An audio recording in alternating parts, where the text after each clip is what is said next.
금방 끝날 것 같았던 코로나19가 올 한 해가 지나가도 끝날 것 같지 않는 그런 형편입니다. 아마 우리나라뿐만 아니라 전 세계가 이 코로나19로 인해서 큰 어려움에 처하고 있습니다. 경제적인 문제뿐만이 아니라 정신적인 면에서도 많은 사람들이 큰 어려움에 빠져가고 있습니다. 서울대병원 김북년 교수가 지난 2월부터 6월까지 서울대병원 어린이 환자 136명을 관찰한 결과 코로나19로 인해서 이 소아 청소년들의 정신질환 환자의 65%가 증상이 악화되었더라, 그런 연구 결과가 나오기도 했습니다. 또한 얼마 전에 개그우먼인 박지선 씨와 그의 어머니의 죽음은 많은 사람들을 충격에 빠뜨리기도 했습니다. 특별히 박지선 씨의 죽음이 안타까웠던 것은 그녀는 늘 밝은 사람이었습니다. 그래서 자신만 밝을 뿐만 아니라 다른 사람들에게도 항상 긍정적인 에너지를 전해주던 사람이었기 때문에 그의 죽음은 특별한 슬픔이었습니다.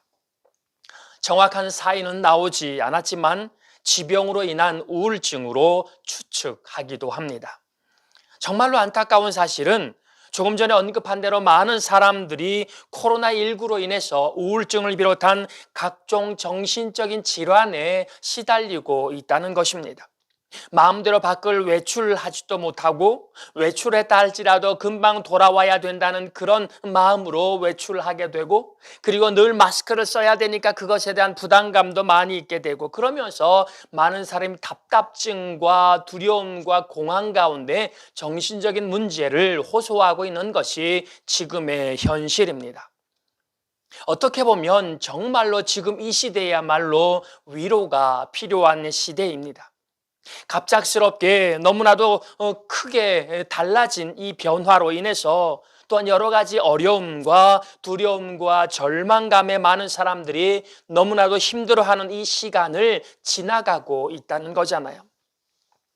저는 이런 상황에서 우리 기독교가 많은 이들에게 위로가 되고 힘이 되기를 바랍니다. 그래서 교회에서는 이 코로나19로 인한 여러 사태들을 위해서 마스크를 제공하기도 하고, 그리고 성금을 제공하기도 하면서 이 코로나19를 맞이한 이 한국 사회에 교회가 조금이라도 빛이 되기를 원하는 그런 모습들이 얼마나 많이 있는지 모릅니다. 또한 우리 교회가 빛으로 소금으로 그 역할을 감당해내기 위해서는 우리 그리스도인들이 바로 세워져 가는 것이 정말로 중요한 것인 줄을 믿습니다. 그러면 이런 상황 속에서 우리 그리스도인들은 어떻게 해야 이러한 여러 가지 문제에서 이겨낼 수가 있겠습니까? 한마디로 말하면 이 어려운 상황 속에서 나를 향하신 하나님의 마음을 깨닫고 끝까지 그 하나님의 마음, 그 말씀을 의지해 나가는 것, 그것이 바로 유일한 해결책입니다. 예레미야 29장 11절에 보니까 나 여호와가 말하노라, 너희를 향한 나의 생각은 내가 아나니 재앙이 아니라 곧 평안이요 너희 장래에 소망을 주려 하는 생각이라, 이렇게 말씀해주고 있습니다. 예레미야 선지자를 통해서 하나님께서는 당신의 마음을 우리에게 말씀해 주고 계십니다. 하나님께서 우리에게 원하시는 것은 재앙이 아니라는 거예요. 우리에게 평안을 가져다 주시기를 원하고 소망을 가져다 주시기를 원한다는 겁니다. 어쩌면 지금 정말로 심각한 문제는 코로나19라는 전대미문의 세계적인 전염병이 아니라 이 코로나19로 인해서 수많은 사람들의 마음이 닫혀버리고 관계가 단절되어 버리고 불안과 두려움과 염려에 시달리는 것이라 저는 그렇게 생각합니다. 그렇기 때문에 우리가 이 말씀을 의지해서 하나님의 마음을 붙잡고 나아가면 이 어려운 시기 속에서도 믿음 잃지 않고 늘 올바른 그리스도인으로 살아갈 수 있음을 저는 믿습니다. 그런 의미에서 우리 그리스도인들이 이 사회에서 서로를 위로하고 격려하는 위로자가 되는 것, 이것이 얼마나 필요한 일인지 모릅니다. 저는 오늘 본문을 통해서 우리 그리스도인들에게 있어서 참된 신앙인의 모습이 어떠한 것인지 살펴보려고 합니다. 오늘 본문에는 정말로 위로가 필요한 사람의 이야기가 기록되어져 있습니다. 오늘 본문을 살펴보면 한 여인이 나옵니다. 이 여인은 생계의 위협을 받을 정도로 너무나도 가난한 여인이었습니다. 그래서 이 여인은 먹고 살기 위해서 몸을 파는 일을 했습니다. 그 당시에 다른 일을 찾아보려고 해도 찾아볼 수가 없는 사회였습니다. 그래서 여자가 할 수 있는 일이라고는, 굶어 죽지 않기 위해서 할 수 있는 일이라고는 몸을 파는 일밖에 없는 것이 그때 그 사회의 모습이었습니다.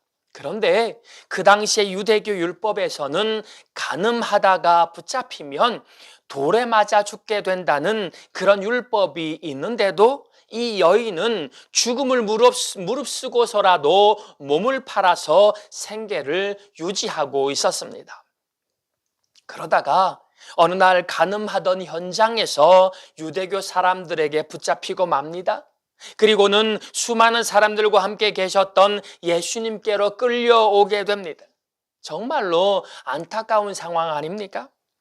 그런데 이 여인은 붙잡혀서 종교 지도자들에게 오게 되고, 그런데 그 종교 지도자들은 이 여인을 보면서 그녀를 위로하거나 안타까워하지 않았습니다. 그녀를 위로가 필요한 자로 여기지도 않았습니다. 오히려 이런 상황 속에서 바리새인과 율법학자들을 비롯한 유대교 지도자들은 예수님께 이 여자를 어떻게 처리해야 되는지를 질문하고 있는 거지요. 그들이 예수님께 나와서 한 이야기는 5절에 나오고 있습니다. 5절 말씀입니다. 모세는 율법에 이러한 여자를 돌로 치라 명하였거니와 선생은 어떻게 말하겠나이까? 정말로 무서운 말입니다. 바리새인과 율법학자들이 예수님께 나와서 현장에서 간음한 여자에 대한 처분을 이야기할 때에 그들은 지금까지 믿었던 모세의 율법을 이야기하고 있습니다. 모세 율법에서는 현장에서 간음한 여자를 잡아다가 돌로 쳐서 죽이라, 그렇게 쓰여져 있다는 거예요. 지금 유대 종교 지도자들은 열심히 하나님을 믿는 사람들 아닙니까? 소위 종교인들 아닙니까? 일반 사람들과 다른 사랑을 말하며 자비를 말하며 위로를 말했던 사람들이 아닙니까? 그런데 그런 유대 종교 지도자들이 이 여인을 붙들어다가 종교라는 이름으로 그녀를 죽이려고 하고 있다는 거예요. 종교인이라는 타이틀을 가지고 있었던 바리새인과 율법학자들이었지만 어느 누구도 지금 이 여인의 마음을 알고 위로하려는 이들은 없었습니다. 신앙의 이름으로 다른 사람의 생명을 빼앗는 일들을 아무렇지도 않게 자행하고 있는 것이었습니다. 예레미야 선지자가 말한 대로 하나님께서 너희를 향한 나의 생각은 재앙이 아니라 평안이다 라는 그 말씀을 전혀 생각조차 하지 않고 있는 겁니다. 그 여인을 죽여야 모세의 율법이 이루어진다고 믿는 거예요. 그 여인을 죽여야 모세의 율법대로 잘 지켜나가는 종교인이라고 생각한다는 거예요. 얼마나 두려운 일입니까? 그러면 왜 바리새인과 율법학자들은 간음한 이 여인을 향해서 위로를 해주는 것이 아니라 오히려 돌로 쳐서 죽이려고 하고 있는 것입니까? 이 사건을 통해서 그러면 성경은 우리에게 무엇을 이야기하고 있는 것일까요? 먼저는 바리새인과 율법학자들이 간음을 한 이 여인을 향해서 위로가 아니라 돌로 쳐서 죽이려고 하는 것은 이 사람들이 바로 율법적인 신앙 속에서 살아가고 있기 때문에 그렇습니다. 율법적인 신앙이란 말은 정말로 무서운 말입니다. 구약시대에는 율법을 잘 지키는 것이 훌륭한 신앙인이었습니다. 그러나 신약시대에 와서, 예수님 시대에 와서 율법을 잘 지킨다는 말은 율법에 나와 있는 그 법조문을 잘 지킨다는 뜻이 아니라 율법에 담겨져 있는 그 하나님의 마음을 알고 그렇게 신앙생활을 한다는 의미가 담겨져 있습니다. 그런데 오늘 말씀에 나오는 이 바리새인들을 비롯한 율법학자들은 그저 그 율법의 조문이 중요했습니다. 다른 사람들의 아픔과 고통과는 상관없이 자신만 열심히 율법을 지키고 생활을 하면서 만족해 왔습니다. 우리가 오늘 생각해 볼 것은 오늘 본문에 나오는 이 바리새인과 율법학자들이 어쩌면 오늘날 신앙이 있는 우리들을 가리키고 있는 것은 아닌가 우리가 한번 생각해 보아야 한다는 것입니다. 지금 바리새인과 율법학자들은 하나님을 믿는 신앙인이었어요. 또 그들이 가늠한 여인들을 죽이려고 하는 근거도 바로 그들이 믿는 모세의 율법이라는 신앙의 근거가 그들이 다른 사람을 죽이는 그런 이유가 되었던 것입니다. 모세의 율법을 믿는다고 하면서 그 율법의 이름으로 수많은 사람을 죽이면서도 그것이 당연한 일인 양, 그러면서도 내가 신앙이 깨끗한 양 이야기하는 이들이 얼마나 많이 있는지 몰라요. 그것이 바로 예수님 당시의 유대교를 믿는 종교인들의 모습이었습니다. 그러나 지금 이 여인에게 필요한 것은 정죄나 심판이 아닙니다. 가늠하다가 현장에서 잡힌 그 여자는 가장 상처받고 가장 위로가 필요하고 가장 용서가 필요한 사람이었습니다. 그러나 바리새인과 서기관들을 비롯한 유대교 종교 지도자들은 그녀의 상황을 이해하려고 하지 않았습니다. 그저 가늠하다 현장에서 붙잡힌 이 여인은 죄를 지은 죄인이었기 때문에 죽어야 한다고 생각했습니다. 저와 같은 중학교, 고등학교 때 같은 교회를 다녔던 친구가 경상북도 영주라는 곳에서 살고 있습니다. 그런데 그 친구가 간경화에 걸려서 몇 달에 한 번씩 서울의 서울대 병원에 올라와서 검진을 받고 또 진단을 받고 치료를 받아야 되는 상황에 이르렀습니다. 그런데 이 코로나19 사태가 처음 일어났을 때에 대구를 비롯한 경북에 엄청나게 많은 코로나 환자가 생겼잖아요. 그래서 이 친구가 이제 날짜를 받아가지고 서울대 병원을 가려고 그러는데 서울대 병원에서 문자가 왔다는 거예요. 경상도 출신들은 당분간 진료받으러 오지 마십시오. 그런데 그 상황이 다른 사람들에게는 당연한 거라고 여겨지는 겁니다. 당신은 경상도 사람이니까, 당신은 대구 사람이니까, 그곳에서 코로나19가 많이 나니까 서울에 올라오면 안 돼. 당신 때문에 혹시나 서울에 코로나19가 전염되면 큰일 나니까 오면 안 돼. 어쩌면 코로나19 사태를 맞이한 지금의 일반적인 사람들의 모습일지 모릅니다.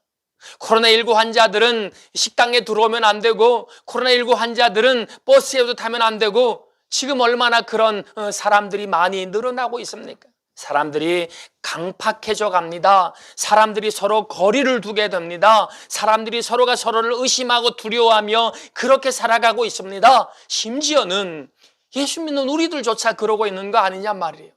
정말로 위로가 필요한 이 사회 속에서, 정말로 사랑이 필요한 이 사회 속에서 우리가 예수 그리스도의 사랑을 말하는 우리들조차도 그렇게 살아가고 있는 거 아닌가 말이에요. 정말로 위로가 필요한 이 가늠한 여인, 누구는 몸을 팔고 싶어서 파는 것이겠습니까? 몸을 팔지 않으면 굶어 죽게 되니까, 몸을 팔지 않으면 살아갈 수 없으니까 힘들고 어렵게 그렇게 살아가는 그 여인에게 그 여인의 마음을 한 번만이라도 공감해 주는 사람이 단 한 사람도 없었다는 거 아닙니까? 심지어는 하나님을 믿는다는 종교인들조차도 그 여인을 위로할 생각조차 하는 채 심판하고 정죄하고 비판할 생각만 하고 있는 것 아니겠습니까? 그들이 모세의 율법을 근거로 다른 사람들을 쉽게 정죄하는 것, 이것이 오늘날 우리 그리스도인들에게도 있는 현상은 아닌가 돌아보기를 원합니다.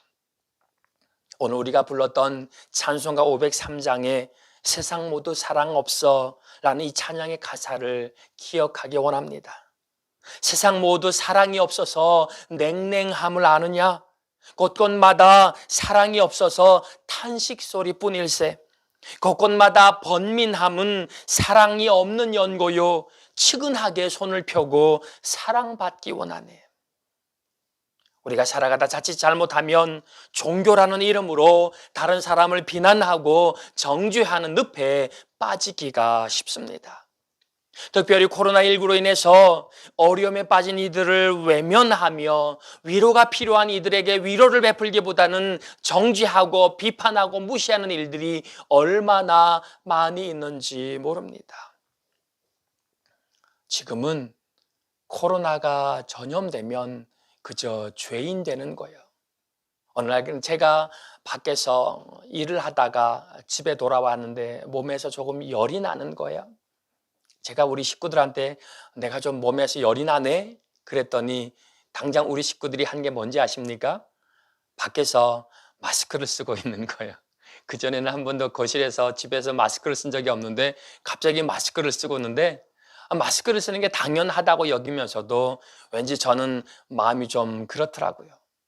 저는 그 안방에서 혼자서 있으면서 그 다음날 되니까 열이 떨어져서 코로나가 아닌 걸로 확신했는데 아마 이 사회가 지금 그러고 있지 않을까 싶습니다.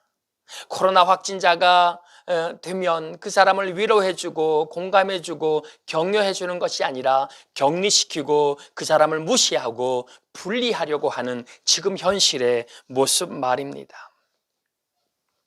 특별히 이 코로나19가 우리로 하여금 정말 진짜 신앙인이 어떤 사람인가 우리를 다시 한번 생각하게 되는 그런 계기가 된 줄 믿습니다. 오늘 본문에는 그런데 이 죄 지은 이 여인을 향하신 하나님의 마음이 나타납니다. 오늘 본문에서 예수님께서는 가늠하다가 현장에서 붙잡힌 그 여인들을 데리고 와서 예수님께 모세의 율법대로 돌을 던져야 된다고 말했던 유대 종교 지도자들에게 예수님께서 뭐라고 말씀하시는가 하면 너희 중에 죄 없는 자가 돌로 치라 이렇게 말씀하고 있는 거예요. 예수님께서는 지금 가늠한 여인을 데리고 온 바리새인들을 비롯한 유대교 지도자들을 신랄하게 비판했습니다. 왜냐하면 지금 이 유대교 지도자들은 가늠한 이 여인만 바라보고 있는 거예요. 지금 율법을 말하는 바리새인과 이 서기관들은 상대방 이 여인의 죄는 이야기하지만 자신의 죄는 이야기하지 않습니다.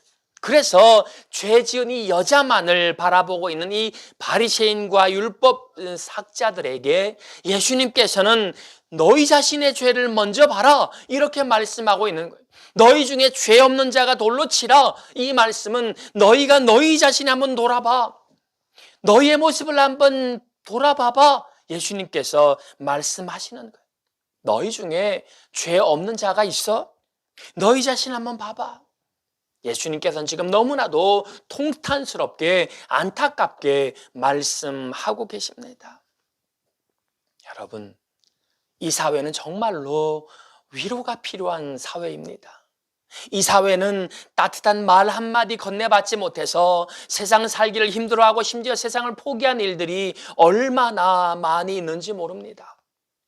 우리가 이 코로나19로 인해서 다른 사람을 경계하고 다른 사람과 분리되려고 하는 것 아니라 그 사람들에게 위로로 다가가고 그 사람들을 감싸고 그 사람들에게 사랑으로 다가가는 것, 그것이 오늘 말씀을 통한 주님의 가르침인 줄 믿습니다.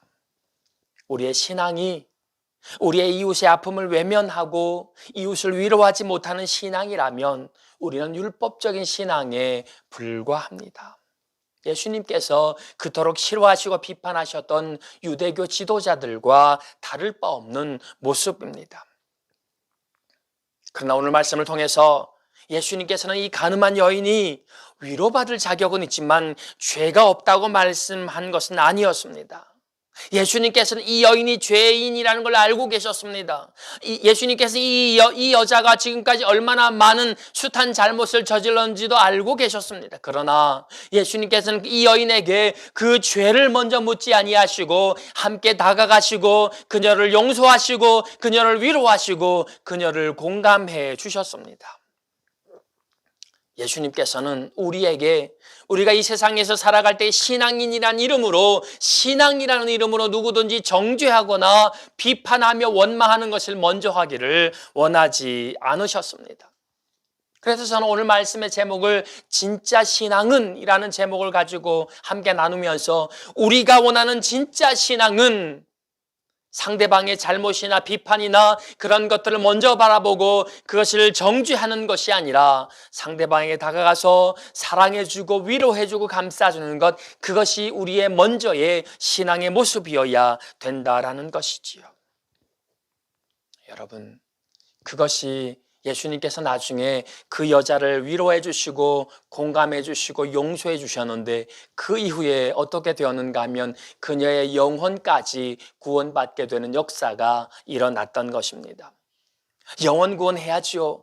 많은 사람들에게 우리가 주님의 말씀을 증거해서 그들이 천국 갈 수 있도록 해야지요. 그러나 그것보다 가장 먼저는 뭐냐 하면 그들에게 사랑으로 다가가는 것입니다. 그들을 위로해 주는 것입니다. 그들을 감싸주고 그리고 그들의 벗이 되어 주는 것입니다. 그리한 후에야 그들을 하나님의 복음으로 나아갈 때 그들의 영혼까지 구원받게 되는 놀라운 역사가 일어나게 되는 거지요. 진짜 신앙이 무엇입니까? 내가 진짜 신앙인입니까? 올 한 해를 우리가 살아가면서 우리에게 그 질문에 대한 대답이 우리에게 있어지기를 소망합니다. 내가 진짜 신앙인인가? 내가 정말로 진짜 그리스도인으로 올 한 해를 살아왔던가? 다른 사람들이 했던 것처럼 내가 코로나19 환자들을 격리하거나 내 이웃을 내가 가까이 하지 않고 분리하는 그런 삶으로 살아가고 있지는 않은가? 나 혼자만 예수 잘 믿으면 되는 그런 사람이 아니라 진짜 신앙은 오늘 말씀의 예수님처럼 다가가고 위로자가 되는 그런 것임을 기억하시는 저와 여러분 되시기를 주님의 이름을 간절히 축원합니다. 기도하시겠습니다.